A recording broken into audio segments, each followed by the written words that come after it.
Em, Buenos días, nosotros vamos a hablarles acerca del modelo psicobiológico de Riff y Varsky del trastorno de síntomas somáticos. Tenemos aquí una pequeña tabla de contenido en la que aparecen los temas acerca de los cuales vamos a tratar el día de hoy. Para comenzar, vamos a empezar con una breve definición del trastorno de síntomas somáticos. El trastorno de síntomas somáticos está caracterizado por uno o más síntomas somáticos que causen malestar significativo o den lugar a problemas importantes en la vida diaria, acompañados de pensamientos, sentimientos o comportamientos excesivos relacionados con los síntomas somáticos o asociados a la preocupación por la salud. También es necesario conocer la prevalencia general. Como es un trastorno que no siempre se identifica o que siempre recibe la etiqueta adecuada, la prevalencia puede variar, pero las estimaciones están en que debe estar entre el 4 y el 6% de la población general. Otras fuentes sugieren que el 1% al 10% de la población puede padecer un trastorno de síntomas somáticos. Y sí existe una diferencia en género, en el que las mujeres reportan más de este trastorno que los varones. Como un poquito del contexto histórico, tenemos que tener en cuenta que este modelo surge a finales del siglo XIX, teniendo en cuenta que había una dicotomía muy grande que dividía los síntomas somáticos de los síntomas biológicos. ¿Ok? Debido a la comprensión de los síntomas somáticos y la somatización ha ido evolucionando a lo largo de la historia, es un concepto muy amplio y complejo. Este modelo sugiere en un contexto en el cual existía una marcada dicotomía, como ya mencioné, entre estos factores, y se crea como una respuesta que integra las perspectivas en función de los síntomas. Ya. ¿Cuál es la necesidad de los modelos explicativos? La necesidad de los modelos explicativos en el campo de la salud tienen base en factores desencadenantes de la enfermedad, tanto en un nivel micro como macro, dentro y fuera del individuo, siendo estos procesos que se entienden mejor desde múltiples perspectivas. Es una cualidad que no poseen los modelos tradicionales basados en factores únicos e insuficientes. ¿En qué se pueden aplicar los modelos explicativos? Pues bueno, permiten integrar factores diversos, pueden guiar la investigación, informar de la práctica clínica y superar las limitaciones de modelos unidimensionales. El objetivo del modelo. Su principal objetivo es proveer un marco teórico para comprender la interacción de factores psicológicos y biológicos en el origen y el mantenimiento de los síntomas somáticos. Se busca explicar la somatización, que es comprender el proceso mediante el cual las sensaciones corporales normales pueden ser percibidas como problemáticas. 2. Identificar mecanismos clave, señalar procesos biológicos y psicológicos que interactúan en los síntomas somáticos. 3. Proveer una perspectiva integradora, ir más allá de las respuestas tradicionales buscando superar la dicotomía. Y 4. Informar intervenciones. En base a esta información se puede proporcionar tratamientos más efectivos desde múltiples perspectivas. Tenemos los dos autores principales de esta teoría. Tenemos al psicólogo clínico e investigador alemán Winfried Reif y tenemos al psiquiatra estadounidense Arthur J. Barsky.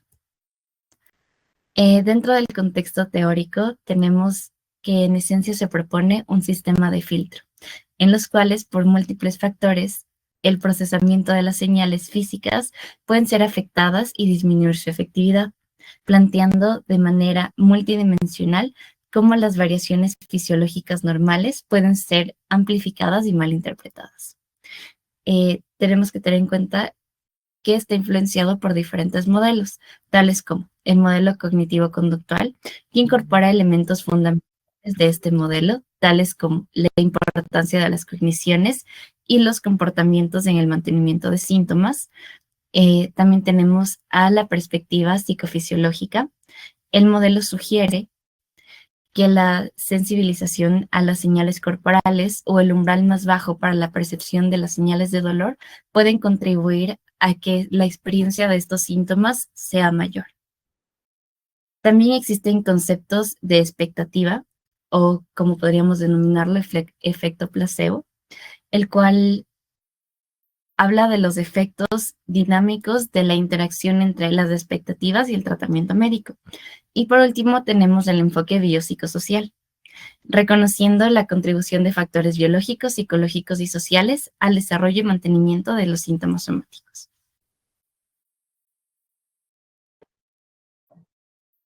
Muy bien.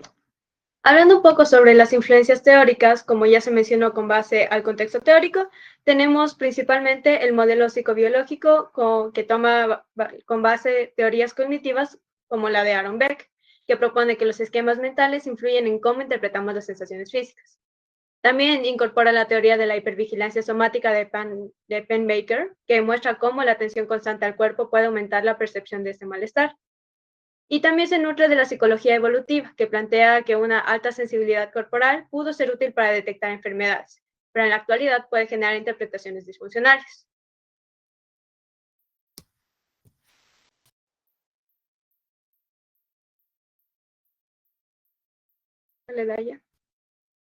Muy bien. Hablando un poco sobre la estructura del modelo cognitivo evolutivo, este modelo propone que los síntomas somáticos no son producto de simulación, sino que viene de la interacción entre factores biológicos, como la reactividad del sistema nervioso, cognitivos, de las creencias y pensamientos, y las emociones, la ansiedad y el miedo, e incluso el entorno social que da este refuerzo. Este modelo se centra en cómo estas dimensiones interactúan para crear y mantener síntomas reales, pero médicamente inexplicables. Esta estructura tiene una base evolutiva. El sistema de alerta corporal que nos protegía en el pasado ahora se activa de una forma disfuncional. Por ejemplo, si una persona siente su corazón acelerado, lo interpreta como un infarto, lo que aumenta su ansiedad y refuerza el síntoma e incluso añade otros síntomas como la falta de respiración. En esto también se debe mencionar la dimensión neurobiológica del modelo que mencionan los autores. Y si bien este enfoque es principalmente psicológico, también se reconocen factores neurobiológicos, como es la activación alterada del sistema límbico, que regula emociones y la percepción del cuerpo. También las disfunciones de ciertos neurotransmisores, como la serotonina y la dopamina, que afectan el estado de ánimo y la sensibilidad del dolor. Y alteraciones en el eje hipotálamo-hipófisis adrenal, lo que mantiene el cuerpo en este estado de alerta, amplificando las sensaciones físicas.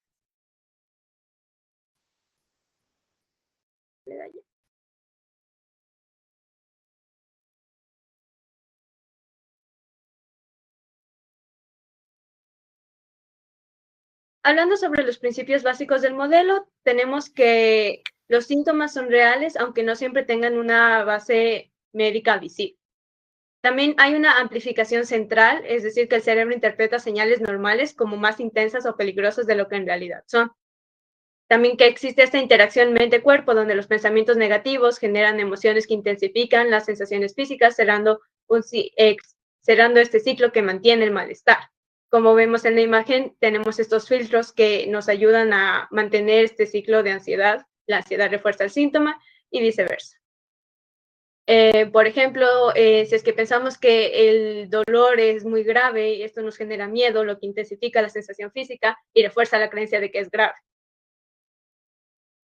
Pásale de allá.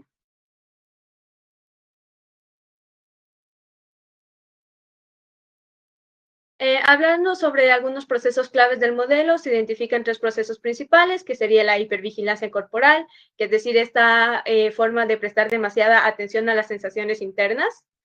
También puede haber la interpretación catastrófica, que lleva a ver síntomas comunes como señales de enfermedad grave, y conductas de enfermedad, como evitar actividades, buscar la atención médica constante o hablar repetidamente de los síntomas, lo que a su vez refuerza el malestar.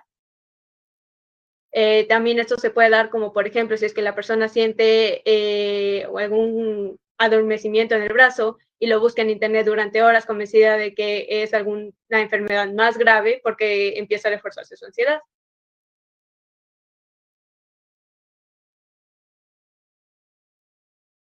En cuanto a la aparición y mantenimiento, tenemos que los síntomas somáticos pueden iniciarse después de una enfermedad real o una experiencia traumática, o también después de una fase de estrés. Pero estos se mantienen a través de la atención excesiva que se da al cuerpo, de las creencias negativas de la salud, o los refuerzos sociales o personales, como evitar responsabilidades o recibir cuidados, que sin querer consolidan este rol de enfermo de la persona.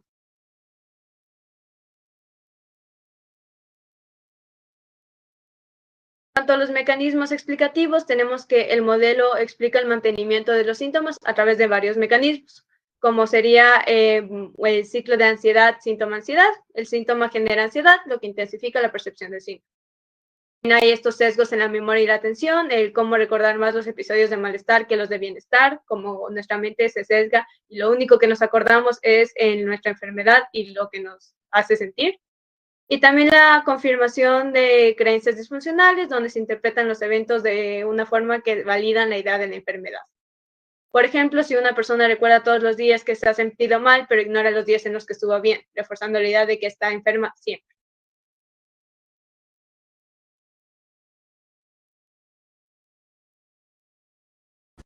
Bien, ahora vamos con unos ejemplos del funcionamiento en el paciente. ¿Cómo funciona esto? Las personas interpretan de forma alarmante sensaciones corporales normales, están en hipervigilancia constante hacia su cuerpo, pueden experimentar disociación corporal, sienten el cuerpo como ajeno o amenazante, todo esto generando ansiedad y búsqueda de médica excesiva, lo que refuerza un ciclo somático y sintomático. La lexitimia, que es el déficit para identificar y expresar emociones, con esta puede experimentar una desconexión con su cuerpo y percibirlo de manera separada a su identidad. La hipervigilancia somática, en cambio, es la atención exagerada a sensaciones corporales normales percibidas como amenazantes cuando no lo son, con una mayor sensibilidad interoceptiva que mantiene los síntomas. Esto quiere decir que la persona tiene una interocepción mucho más amplia, más bajo el umbral que otras personas. Pásale, Daya, por favor.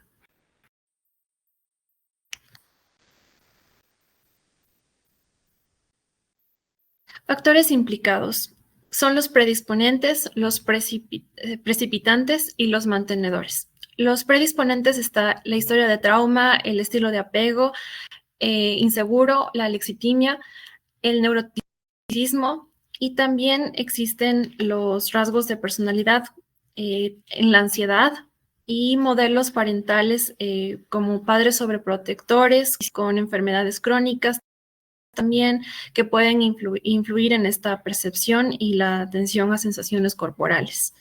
En los precipitantes están los acontecimientos vitales estresantes, como puede ser la pérdida de un ser querido, el divorcio en una pareja o cambios significativos, como por ejemplo cambiarse bruscamente de hogar. Enfermedades físicas agudas, una enfermedad reciente que puede aumentar atención en las sensaciones corporales y generar incertidumbre o preocupación por la salud. Mantenedores, hipervigilancia corporal, atención excesiva a sensaciones físicas, una enfermedad que se puede dar como una enfermedad, conductas de evitación y búsqueda de seguridad, evitar actividades por miedo o buscar constantemente atención médica. El refuerzo social es la atención y el cuidado que estos pacientes reciben ante estos síntomas. Pásale, Daya, por favor. En cuanto a evidencia empírica, estudios de neuroimagen muestran hiperactividad en regiones como la ínsula y la corteza cingulada. Hay alteraciones también en neurotransmisores, en la disfunción en la neurotransmisión serotonérgica y noradrenérgica, evidenciado por niveles bajos de aminoácidos, incluso sin tener realmente síntomas. Factores psicológicos como la ansiedad por la salud y la tensión del cuerpo son claves en el diagnóstico de trastornos somatomorfos, apoyando un enfoque cognitivo-conductual. El modelo de filtro perceptual explica que en los trastornos somatomorfos se exageran las sensaciones corporales por una tensión aumentada. Y todo esto valida científicamente el modelo. Implicaciones clínicas. Se necesita necesita una evaluación biopsicosocial integral al paciente, el uso de terapia cognitivo-conductual para modificar creencias y conductas, terapias corporales como el biofeedback o la psicodinámica para reconectar mente y cuerpo, intervención temprana para prevenir cronificación, patrones de pensamiento y comportamiento que perpetúan los síntomas, el trabajo interdisciplinario entre psicólogos y médicos para poder apoyar al paciente. El trabajo mejora el abordaje, de esta manera se puede poner atención al paciente tanto psicológica como médicamente también, aunque no lo necesita. Pásale, Dani.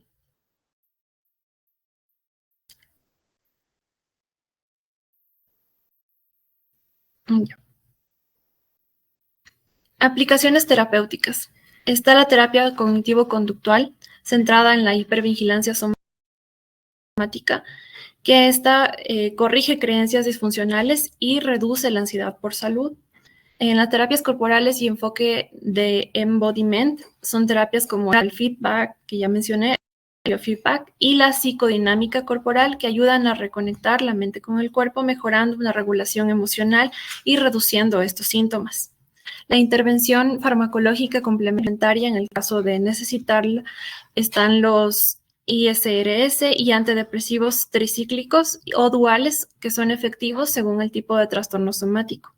Y la hierba de San Juan, que ha sido comprobada que podría ayudar en casos leves, aunque con preocupación por sus interacciones. Y obviamente la psicoeducación, que puede ayudar muchísimo al paciente. Le enseña al paciente cómo influyen sus emociones y pensamientos en los síntomas, relacionados con los síntomas. Pásale, Dani.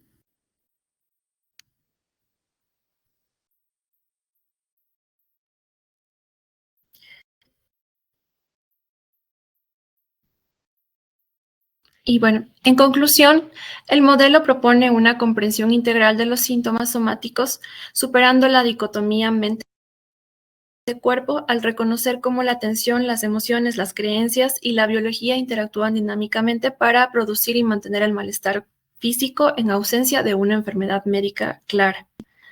También la amplificación somatosensorial combinada con una alteración en la conciencia corporal, es decir, en la disociación, explica cómo sensaciones corporales neutras pueden percibirse como alarmantes. Esto resalta la importancia de abordar tanto la atención selectiva hacia el cuerpo como la interpretación catastrofística del síntoma. Asimismo, factores como el neuroticismo, la alexitimia, el trauma temprano, el aprendizaje vicario y los modelos parentales centrados en la enfermedad contribuyen a la aparición y cronificación de estos síntomas, resaltando la necesidad de una evaluación exhaustiva y contextualizada. Para finalizar, el modelo exige una atención centrada en el paciente desde una perspectiva biopsicosocial, evitando la estigmatización, y esto implica intervenciones tempranas, coordinación entre disciplinas y una relación terapéutica basada en la validación del sufrimiento del paciente y no en la mera búsqueda de un diagnóstico orgánico. Muchas gracias.